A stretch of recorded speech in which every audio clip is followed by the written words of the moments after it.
എന്താ എൻ്റെ അസുഖം? അവൾ മനസ്സിൽ ഓരോന്നോർത്തു.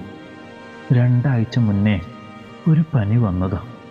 ശരിക്കും പറഞ്ഞാൽ ഇക്ക നാട്ടിൽ വന്ന ശേഷം പോയ ട്രിപ്പ് കഴിഞ്ഞ് തിരിച്ചു വന്നപ്പോൾ ഇക്കയും ഉമ്മയും മോളും മാത്രമായി 2 ദിവസം കറങ്ങി. കടലും പുഴയും മഴയും വെയിലുമൊക്കെ ഒരു കുട്ടിയെപ്പോലെ നിറഞ്ഞു ആസ്വദിച്ചു കൊണ്ടൊരു യാത്ര. മതി വരാത്ത, ഒരിക്കലും മറക്കാത്ത ആ യാത്ര കഴിഞ്ഞ് തിരിച്ചു വീട്ടിലെത്തി പിറ്റേന്ന് തുടങ്ങിയ പനിയാണ്. യാത്ര ചെയ്തതുകൊണ്ടും വെള്ളത്തിൽ കളിച്ചതുകൊണ്ടുമൊക്കെ ആണെന്ന് കരുതി ഹോസ്പിറ്റലിലൊന്നും പോയില്ല.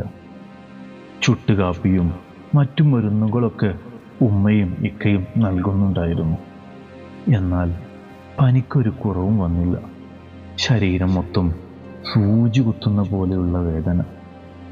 കിടന്നിടത്ത് നിന്ന് അനങ്ങാൻ കഴിയും.